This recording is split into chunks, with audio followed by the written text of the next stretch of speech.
Welcome to Not Just Money with your hosts, Doretta and Li. This isn't your typical podcast about finances. It's a podcast about all the money conversations we aren't having, sometimes not even with ourselves. Join us on this journey of hard truths, lived experience, and the wisdom that comes from both. Because money is never just about money.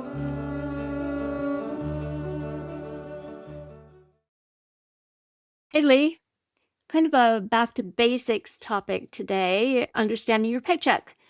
But it's based on an intensely emotional conversation I overheard last week in my favorite summer cafe. It's one I think a lot of folks can benefit from. Wait a minute. You got a favorite summer cafe? It's different from your regular one that we always hang out at with the best croissants? I go there first to pick up my croissant. So I have a medicinal latte at the summer favorite, which has a summer morning patio surrounded by flower boxes and sparrows that sit on the edge of the table and try to steal crumbs if you aren't careful. Right. So, what was it about this conversation that made you want to talk about paychecks? So it was like this. It was late morning, and I was quietly working away when a little group of teenagers pulled some tables together and were talking about their paychecks. Summer employees on a lunch break, I figure, and I guess they just gotten paid because one of them brought up their paycheck and how it was that they never actually got paid as much as they thought they should. So, big picture, the whole gross net income thing, I guess. Yeah, yeah. And what really surprised me though was that there was absolutely no actual knowledge in this group at all. That Or surprised you? or Sorry. there was also not even any sort of genuine curiosity, like what are the facts? The conversation basically defaulted to we pay too much tax and a lot of grumbling. I don't think that that's inherently a teenage problem. I have heard full adults say those exact same words. Did any of them actually pull up a pay stub? Nothing so obvious didn't even occur to them. All they wanted to do was bitch about taxes and then complain about some supervisor. Typical. I feel like that tracks for teenage behavior. Weren't you tempted to intervene? I mean, I may have said something. Give them some insight. Sort of for a bit, but then their conversation moved on and I didn't want to look like an interfering old lady. But Yeah, you know what? It's probably for the best. Otherwise, it may have turned out to be an okay boomer moment. Uh, yeah, but then again, you decided to talk about it here, so win-win. yep, yeah, because it made me wonder about what people in general know about their paychecks. I mean, I remember when we actually got paychecks and had to deposit them, and the check was attached to an actual physical pay stub. So you had all the information hot in your hand every time you got paid. And now, with most people being paid by direct deposit and pay stubs are digital, I can't help but wonder if people even really look at it anymore. My goodness. Actual paychecks? Was that in the dark ages? I don't think I ever got a physical check. Interesting. Okay, I'll make it even older than that. I remember when suddenly there were bank machines and you could put your check into the bank machine, which was so much easier because before that, you actually had to go to the bank to deposit your check. Did they use stone and chisel or typewriters? I don't know. Okay. All right. So I have to admit, I don't look at my pay stub unless there is a deviation on what I expect my net pay to be. And I'm sure you will bring up how income tax works, but throughout the year, I find that there's always some minor adjustments, or if I get a benefit paid out, there's a difference. Otherwise, I know what to expect. So I tend not to necessarily look every week, but I'm weird. I know what every line means, so I kind of generally will feel my way through. Well, if it's the same number as what I expect it to be, I don't necessarily go and dig it up, the pay stub anyway. Yeah, yeah. But I think the thing to understand is that your pay stub isn't just a receipt. It actually gives you a lot of information, and it does by law. So I think you should absolutely take a look at it at every pay cycle, or maybe you don't need to do it at every single one, but if there's anything different. But what you really need to look at it for is to make sure that you know exactly what's happening with your income and why. I mean, if for no other reason than to make sure you catch any errors quickly, especially if you've had any changes like a raise or a retroactive lump sum payment or a bonus payout. It makes a huge difference, and sometimes the math gets wrong. Yep. Okay. So let's take a look at pay stubs. But before we begin, I just want to note that if you're employed, you should be receiving a statement of your wages. It's a legal requirement. These days, as Uli likes to dig the little knife in, it's digital with your wage deposited by direct deposit into your bank account. But it can also be still written on paper and come with a check or cash for that matter. And while the details vary a bit province to province, or if you work for a federal employer, the information it provides is basically the same: how your wages were calculated, what was deducted, and what you actually received. So let's dive in. Okay, let's start with earnings, something called gross pay. Okay, sidebar confession time. I used to always confuse gross and net all the time. So this is how I remembered the difference. So I will share kind of my little hack. Gross was always ew gross because the deductions were not yet taken out, because gross pay is the amount you earned before any deductions. It's yuck because I don't get all the money. So that can include your regular wages or salary, overtime, bonuses, commissions, vacation pay, statutory holiday pay. And some employers, restaurants, personal services like hairdressers, etc., they might also include tips that are calculated from credit card receipts. That's known as controlled tips. This is considered a best practice by a lot of payroll professionals, but it isn't legislated. Tips can be very complicated.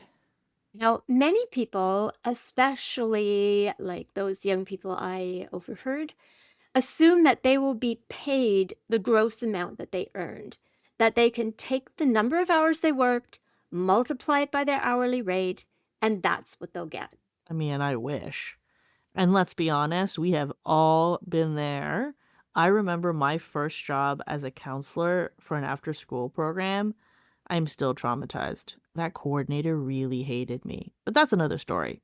But, related to this, I was very disappointed in my first paycheck because I did exactly that. I took the hours I worked and my promised pay, and it was less. And that was a single tear moment. Yeah, we all wish, but there be deductions. There be deductions, or is it torpedoes again? Now, if you didn't get that reference, you need to catch up on our show. Anyway, deductions fall into two categories. The first category is mandatory deductions. Mandatory deductions are the amounts that your employer is required by law to withhold and submit to the government.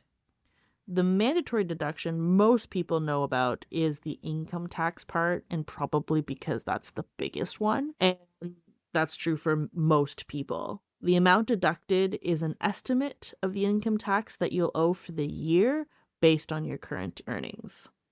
If it turns out that they've deducted too much, and that can often happen for students who may only work full time for a few months of the year, you will get it back when you file your income tax return. Exactly.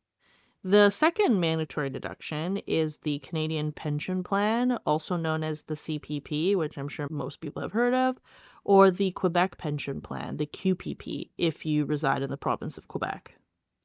So CPP and QPP contributions help fund your retirement pension, as well as certain disability benefits, survivor benefits for those who have lost a spouse or parent. And finally, you will see a deduction for EI, or employment insurance. I always want to say unemployment insurance, but it's actually employment insurance. It used to be unemployment insurance, right? Oh, I didn't know that. Maybe that's why I keep wanting Yeah. to call it unemployment insurance. It used to be. Yeah, it used to. And I think they should call it, I don't think it was UI, I think it was UEI. if I'm not mistaken. But somebody can correct me on that. But it was Huh. definitely unemployment insurance. Okay, well, now I feel less stupid. Okay, well, now it's employment insurance, which is now EI. UEI is actually a terrible acronym. And EI pays for benefits you'll receive if you lose your job, take parental leave, or qualify for certain other programs. So you could think of CPP and QPP and EI as key elements of Canada's social safety net. And this is a really important fact and what makes Canada special in many respects. So, these mandatory deductions are what your employer is required to deduct by law. Then you may also see employer deductions, which are optional in the sense that they are not required by law, but generally fund benefits that your employer offers, benefits that are part of your compensation package. Now, some people might think, how are they benefits if I have to pay for them? But let me tell you, as an employee, you're paying many times less than you would if you had to buy these things yourself on the open market. I can really attest to that. My husband was always self-employed, and I was a stay-at-home mom for 7 years, and then I was self-employed for another 12 years before I went on staff with one of my clients. And I know firsthand what things like health and dental insurance cost if you buy them as an individual. Huge, huge difference. Exactly. But most people would never know because they've never needed to get private coverage. But it is a fraction of the actual cost when it's deducted from a big employer. Okay. So, depending on your workplace, you might see deductions for health and dental insurance, life and disability insurance, pension plan contributions, if you're lucky, RRSP or group retirement savings plan, union dues, charitable donations, and parking and transit benefits. I think those are the main categories. There could be some other special things depending on your job and your employer. For example, some employers might also arrange at your request to allocate some of your earnings to your savings accounts. We've talked about the benefits of making those kinds of arrangements in our early episode on saving. And you can always talk to your company's payroll department if you have specific questions about any of these deductions. And many of them have online training, especially if you're a new employee. When I went on maternity leave and I came back, I actually voluntarily took all the education that HR offered just to refresh myself because now I had a dependent. So some things needed to change and maybe I needed to up insurance. So it's never a bad idea if you're unsure to talk to your HR folks and ask them if there's information that you can read or learn on your own. I found that to be very helpful. So the next major piece of information your pay stub provides is your net pay. This is your take home pay, the amount that actually gets deposited into your bank account, or if you have a particularly old fashioned employer, then this will be the actual amount on your physical paycheck, which I haven't seen in a very long time. And so to do the math for you, gross pay, ew, yuck, minus the deductions equals net pay. So not yuck, the yay, nothing but net into your account. So that's the required information on your pay stub. But most pay stubs actually will offer a little more than that. They'll show you, for example, your year-to-date totals for the calendar year. So what that lets you see is how much you've earned so far this year, the total amount of taxes you've paid, your total CPP, QPP, and EI contributions, totals to date for the employer deductions. It may also provide details on the vacation pay that you've earned or used. Now, we've said you should spend a few minutes each pay period checking your pay stub or if there's any changes to your pay. So, what exactly would you be looking for? I'd say you want to make sure that your hourly rate or salary is correct. And I think this is a bigger deal if you submit timesheets, because that can often be mistaken when they input it, because a lot of that is done manually in some places, that you got paid for all the hours that you worked. Your overtime was calculated properly. Your vacation holiday pay is correct.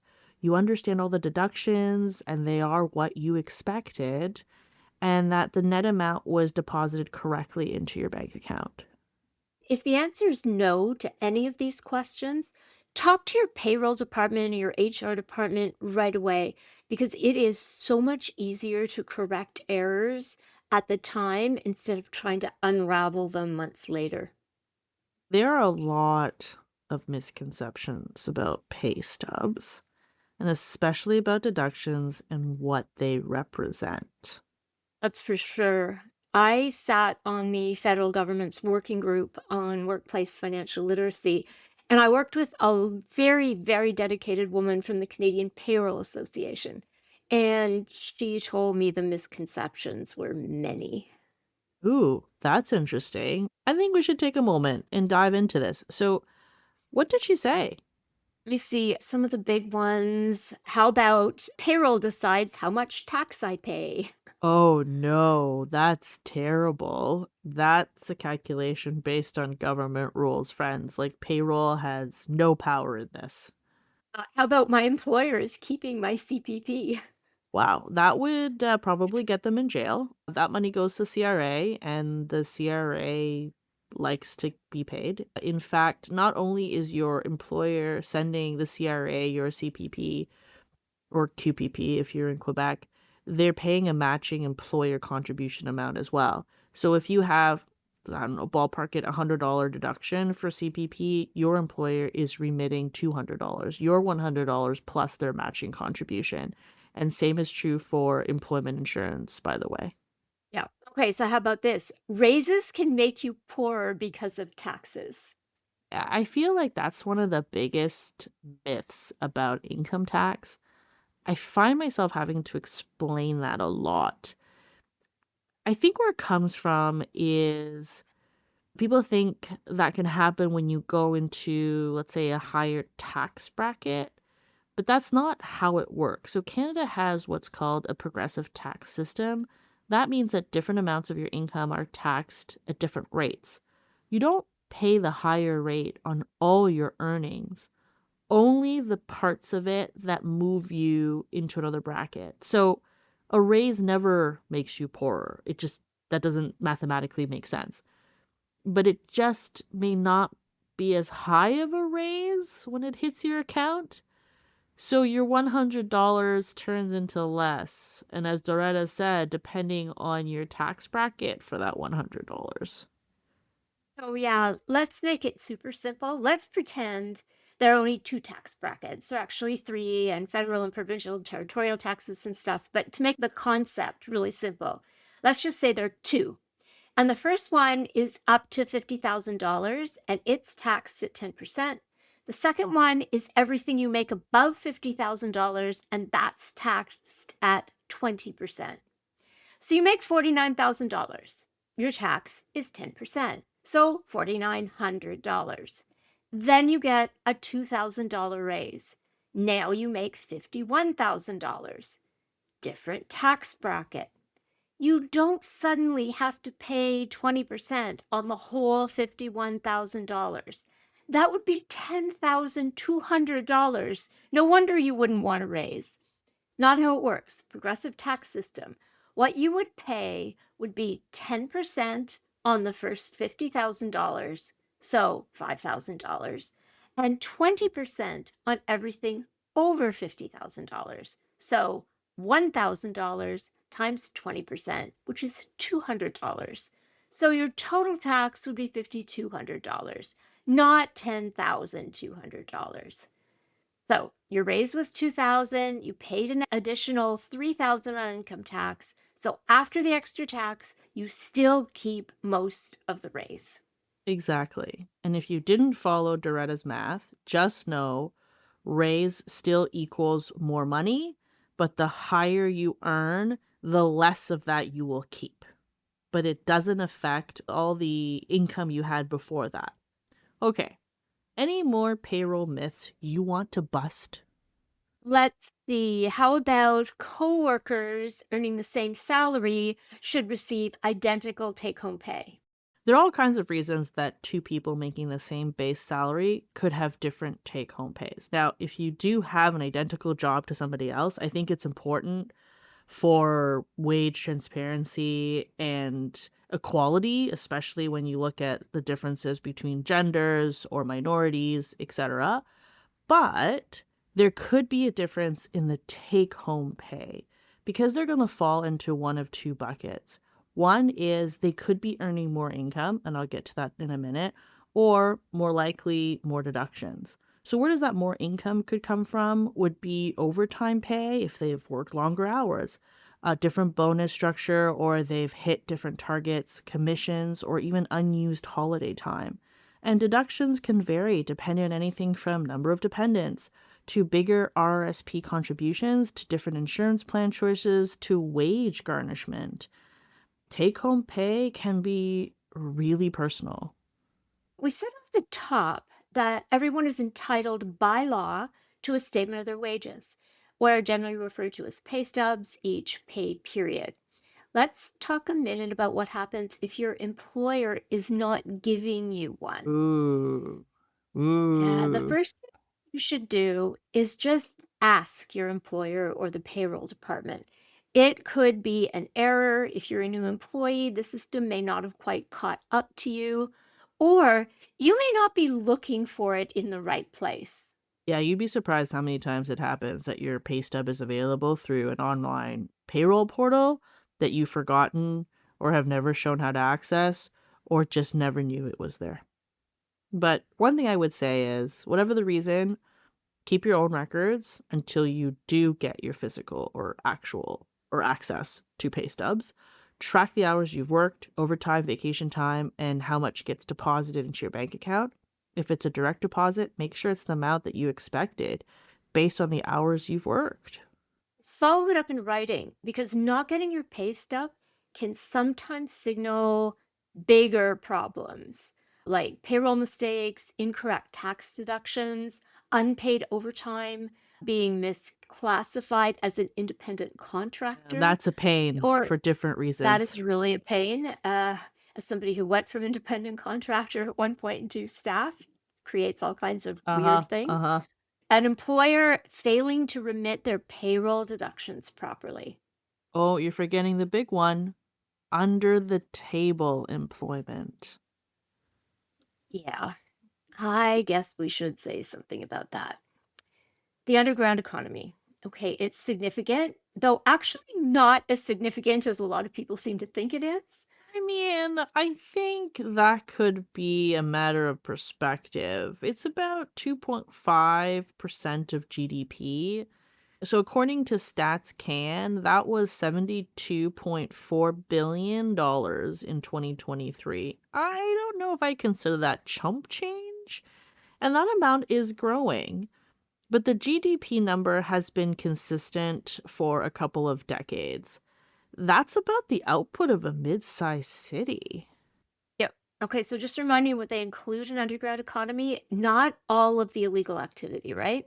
No, you can't get data on a lot of illegal stuff. So again, that number, like when we talk about fraud, can be probably as much higher, right? Because they're not including things like illicit drugs or prostitution. But let's just focus on legal work here. The big one is actually residential construction, home renos, repairs, etc. There's also personal services like housekeeping, childcare, that kind of thing. Oh, hospitality. And then there are some really what I would call cash intensive retail businesses that do a lot of under the table dealing. And just for the record, being paid in cash does not necessarily mean that you're working under the table. There's nothing illegal about being paid in cash as long as you're reporting the income. The underground economy is about employers and employees hiding the employment income. So if you're working for cash under that table, I guess that's on you and on your employer. Well, I just point out that while an envelope of cash might seem simple, there are consequences, and not just that the government collects less tax revenue. For one thing, working under the table can make you a lot more vulnerable as an employee. If your employer is already willing to conceal payroll, they're also more likely to ignore other rules concerning minimum wage, overtime, vacation pay, public holiday pay, and termination pay. Even if you are being paid to your satisfaction, it can be a lot harder for you to build a solid financial future. I mean, for one thing, off the book workers can be a lot easier to dismiss, replace, or pressure because your employer might assume that you are not willing to complain or to demand your rights. And that can make you a lot more vulnerable to unsafe work, harassment, lower paid or unpaid work, Mhm. and threats about immigration status or tax reporting. Yep. But even if you are being treated well and paid well, you know, we live in a very documented and information dependent society. And there are processes and procedures and proof points that go along with everyday life. Pay stubs are really important proof points. If you haven't got pay stubs or T4s or employment records, how do you prove how much you earn? And if you can't prove how much you earn, it's going to be really hard to rent an apartment or get a car loan or even get a credit card, never mind a mortgage. It also has an effect on your access to Canada's social safety net, which I mentioned before. And remember, we said that's what those deductions are all about. Think about EI. If your employer isn't reporting the job or paying EI premiums, you're probably not accumulating insurable hours or earnings. And that means you might not be eligible for regular EI after a layoff or a sickness benefit or maternity or parental or caregiving benefits. Even if you were genuinely an employee, it may be also impossible to prove your hours and earnings. Same thing with CPP and QPP. Remember, we said that your employer remits your CPP deductions to the CRA along with their matching amount. With off the books work, those contributions are almost certainly never made. Remember what CPP is for. If your employer isn't paying in, that can mean less CPP disability protection, reduced survivor and children's benefits for your family, and a much, much smaller CPP retirement pension. I'd also want to add about the risk of getting hurt on the job. Being paid under the table may not automatically disqualify you from benefits, but it can make it a lot more complicated.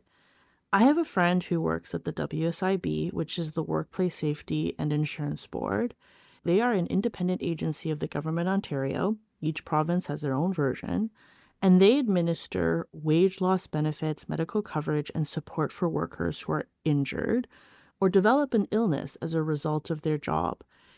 They told me that often the claims requested are higher in terms of pay, but the WSIB themselves have to go on what is actually documented. So some workers have complained that their payout is so little compared to their actual working pay. But in these cases, there's no other way around it, right? Because the caseworkers can only go on what is official.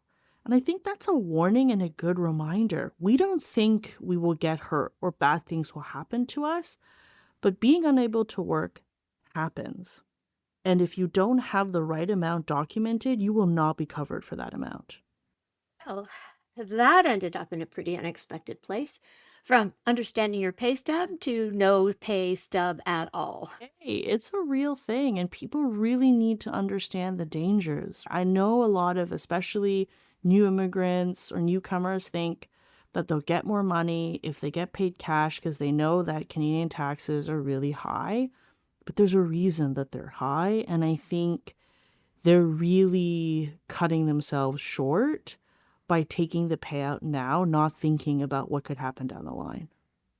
Hey, how about our three key learnings for today? Number one, your pay stub, also sometimes called a pay statement or wage statement or earning statement, is a lot more than a receipt. It's an important source of accurate information about your income and deductions. Your employer is required by law to provide it to you in writing, either digitally or in Doretta's time on paper. The exact rules vary by province and territory, but the principle is the same. You have the right to know how your pay was calculated, what was deducted, and what you actually received. Spending a couple of minutes reviewing it each payday, or especially when you start that first job, can help you catch mistakes, understand your benefits, and make more informed decisions about your money. Number 2, reviewing your pay stub is particularly important to help you understand why your pay may vary from pay period to pay period, like the real effect of overtime, bonuses, and what happens after you get a raise. Depending on your employer, it could also provide information on tips. This information is important not just for tax planning, but also to help you budget, because then you know you're using your actual take-home pay.